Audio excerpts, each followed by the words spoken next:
Hello everyone, welcome back to my YouTube channel English Class TV to learn English with Mr. Ba. As I used to say that, I welcome all of you with Islamic greetings. Assalamu alaikum wa rahmatullah. Ba léegi dañuy continuer ak yéen ci épisode ñetteel bi aju nag ci leçon bu am solo muy charity di joxe soit muy asaka wala saraxe wala leneen. Sarah, Mr. Ba, I have been learning about the importance of charity in Islam. I have been learning about the importance of charity in Islam. Miss Saba man daal maa ngi doon jàng lu aju ci njëriñul azaka muy zakat ci lislaam wala ci joxe charity nag fii tekki bu njëkk bi mooy zakat muy asaka dinga ko gisaat ci yeneen anam tim ba léegi ci kanam incha allah. I have been learning mooy maa ngi doon jàng maa ngi doon gëstu I have been doing all my best to get it right. The importance of charity in Islam njëriñ bi nga xamante ni moom la joxe am tekkee ko nag azaka ci comme ni mu la ko waxee nii fii léegi li ma bëgg a xam mooy how can it transform lives? Can you tell me more about this? How can it transform life wala lives? Can you tell me more about this? mooy nan la mën a transformer nan la mën a ëlbate nan la mën a jëlee ci état bu dund yóbbuwaat ci beneen nan la ñu mën a transformer sunu dund ndax mën nga yaatal ci loolu mën nga ma wax ci loolu yaatal ci mbir mooy tell wala say more wala explain more tell me more moom ak give me more detail benn lañu gën maa leeralal mën nga ko wax tell me more about that mooy wax ma lu bari ci loolu comme nga ne ko give me more detail ba léegi jox ma détail bu gën a bari wala please explain me about it mooy gën ma kaa leeralal gën ma leeralal ci loolu how can it transform naka la mënee transformer lives ay dundu wala dundu Miss Saba yes Sarah charity is a fundamental aspect of our faith yes Sarah charity is a fundamental aspect of our faith waaw Sarah asaka de benn la ci sunuy banqaasu ngëm fundamental aspect of plus something loolu mooy banqaasum ok our mooy sunu wala sunuy faith mooy sunuy ngëm li mu wutee ak belief mooy danga naan I believe mooy verbe bi waaye noun bi mooy faith mooy gëm I believe in God mooy gëm naa yàlla my faith mooy sama ngëm ok léegi our faith mooy sunuy ngëm banqaas la ci sunuy ngëm dafa bokk ci 5 pillars yi nga xamante ni mënul ñàkk ci lislaam yu juróom yi nga xam ne mënul ñàkk charity ci la bokk lan moo tax ma wax loolu mooy Muslims believe that giving to those in need is not only a moral obligation but also a way to purify our wealth and also our souls. Muslims believe that giving to those in need is not only a moral obligation but also a way to purify our wealth and souls. mooy jullit ñi dañoo gëm ne joxe maanaam jox ñi ko yelloo nekkul ne rek dafa war te ñoom amul leneen luñ ci war a am ci biir waaye ba tey day setal wala day leeral wala day yokk koom-koom bi te itam setal li nga xam ne mooy ruux muy jëmm ji ndax ki ngay jox alal ji ci jox bi li nga ciy joxe moo koy setal ndax dina tax ki ngay jox du jaaree ginnaaw wala du am xelu yàqal la ci li nga koy jox kon li ngay joxe sa asaka wala ci saraxe mooy garde la fay des ci loolu Sarah can you explain me more about the different types of charity in Islam ba léegi Sarah mooy laaj can you explain me more ndax man nga ma gën a leeral about the different types of charity in Islam fii nag xoolal charity niñ ko tekkee muy saraxe donc ndax mën nga ma leeral yan joxe ndax boo ne saraxe asaka da ci duggaale te boo ne asaka saraxe mën na see bañu duggaale loolu moo tax saraxe moo gën a yaatu asaka bu dee ci wolof comme niñ koy déggee ndax di nga comprendre di nga gisaat beneen tekki ci kanam ndax mën nga ma leeral yan xeetu saraxe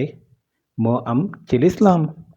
ndax mën nga ma leer can you explain me more mën nga ma wax lu bari ci loolu est-ce que about the different types of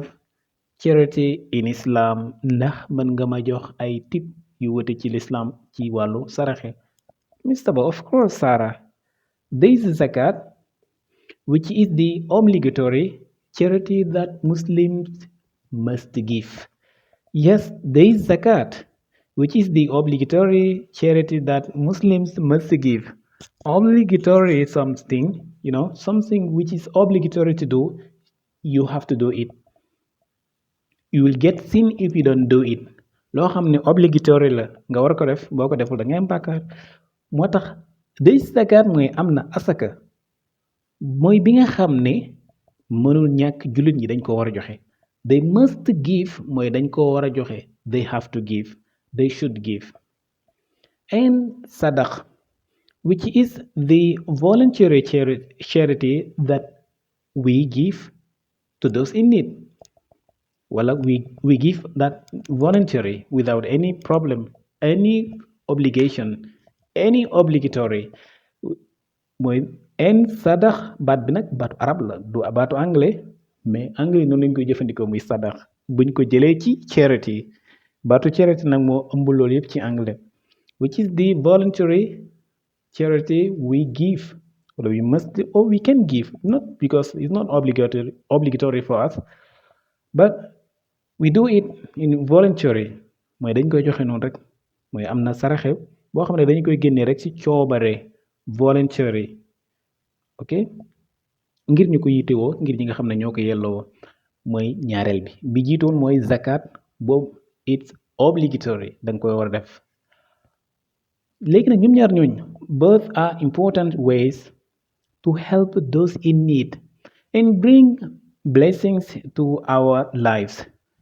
both are important ways these two things whether sadaq or zakat are the important things both are important ways to help those in need and bring blessings to our lives mooy ñaar yëpp ñaar buñ ko waxee mooy both ci anglais mooy ñaar yëpp am solo the important they are important ci dimbale ñi nga xam ne ñoo ko yittewoo wala ñoo ko yelloo te indil ñu ay xéewal buñ ne blessings God bless you mooy yàlla na la yàlla dimbale yàlla na la yàlla may xéewal oh thank you so much God bless you yàlla na la yàlla dimbale yàlla na la yàlla xéewalal ñaan ci anglais ok God bless you loolu lay tekki kon blessings mooy ay xéewal Sarah I see and how does charity benefit individuals and communities how does charity benefit individuals and communities how does mooy naka lay how does it moo fa nekk ndax charity la mooy zakat wala muy sadax boo ci mën a wax naka la mën a maanaam kenn ku nekk nan la ci mën a bénéficier léegi nan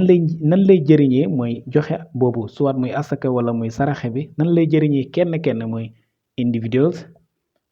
ba àgg ci ñëpp mooy ba àgg ci communities wala mu jëlee benn boole leen def leen muy communities how does charity can do that how does charity benefit individuals and communities maanaam kiy joxe wala ñiy joxe ñoom nan lañu mën a amee nan lañu mën a jëriñoo si ñuy joxe Mr. Ba good question Sarah good question the benefits are countless charity provides basic needs like food and shelter yes good question Sarah the benefits are countless ndax charity provides basic needs like food and shelter njëriñam mëne su ko compter mëne su ko lim de ci ñam ak ci dëkkuwaay dañu jël rekk ñaari baat yi wala ñett yi count mooy lu ñu mën a lim lu ñuy compter buñ ci plus less mooy mënatuñ ko lim countless lu ñu mënul lim njëriñam kenn du ko lim food mooy ñam shelter mooy dëkkuwaay lu ñuy wax koddaay ak dëkkaay shelter comme nga ne house wala houses wala home ok good question the benefits are countless njëriñ li mënoo ko compter ndax charity provides basic needs li nga xam ne mënul ñàkk ci dund lay def mooy lekk ak dëkkuwaay lay taxawal du ci yem education and economic and also brings people together in a sense of community and social justice. Education and economic and brings people together in a sense of economic and social justice mooy yar te yokkutim ba léegi booletim nit ñi ñu ànd dund ci jàmm lan moo tax bu fekkee ñi am ñi ngi joxe ñi nga xam ne ñoom amuñu dina tax ñi amul duñu am xelu di yàq alalu ñi am te dinay wane ne tim ñi am yërëm neen ñi amul ba di leen di jox loolu moo tax asaka dafa am solo wala saraxe loolu lay sàmmee sa alal. That's amazing. I have also heard that charity can have a transformative impact on the giver as well. Can you speak about that? Ba tey man dégg naa ne daal moom mën na am lu mu coppite bu mu indi ci kiy joxe ci kiy joxe mooy giver give mooy joxe kiy joxe mooy giver ndax mën ngaa wax ci loolu ndax mën nga ma ci leeralal. Ok, I have also mooy have also mooy ba tey I have also heard mooy ba tey dégg naa wala mos naa dégg that charity can transformative that charity can have a transformative impact on the giver mën na indi impact boo xam ne maanaam mën na ko defal kiy joxe as well. Mr. Ba, absolutely. Giving charity can increase our gratitude and humility, help us develop a sense of purpose. Absolutely. Giving charity can increase our gratitude and humility, help us develop a sense of purpose. Ca dëgg-dëgg mooy absolutely li nga wax li jiitu loolu kay mën naa ko absolutely mooy lu wane ne mën naa ko ànd naa ci ndax asaka daal day yéege sunu jikko yu baax mooy da koy gën a rafetal da koy gën a increase ba pare di ñu jottali li ñuy yootu mooy li ñu bëgg jot. Gratitude and humility mooy sunuy jikko yoo xam ne jikko yu baax la. Giving charity can increase mooy mën na améliorer mën na yëkkati increase mooy yokku decrease mooy wàññi. And even bring us closer to Allah. It's a powerful force for good in our lives and in the world. And even bring us closer to Allah. It's a powerful force for good in our lives and in the world. Dañuy yéegali ci yàlla mooy dañuy yéegee ci yàlla ba léegi lu am doole la mooy is a powerful tool ci sunu dund gi ak ci àdduna bii mooy di tegtale ne noo bi xam nga ko. Ok, and even mooy même ba tey sax du yem ci li ma la njëkk a wax de mais bring us closer to Allah day tax ñu jege yàlla bu fekkee nim ñu ko waxee la ñu koy génnee wala bu fekkee moom moo tax ñi koy génnee. Sarah, thank you, Mr. Ba. I will learn more about Islamic charity. Thank you, Mr. Ba. I will learn more about Islamic charity. Jaajëf Mr. Ba dina jàng lu bari lu aju ci joxe ci lislaam wala dina jàng lu aju ci asaka ci lislaam. Ok, I will learn more dina jàng lu bari about Islamic charity ci asaka gi nga xam ne moo aju ci lislaam wala ci ni lislaam tëralee azaka. yaakaar naa boo ko jàngee di nga am ñaari mbir yi kill two birds in one stone mooy dinga ci xamee lu bari lu aju woon ci asaka waaye niki noonu dinga ci amee yenn vocabulaire ak yenn waxin yi ci anglais pour nga bàyyi ko xel bu baax a baax loolu moo tax a jóg épisode yi. Thank you, bye.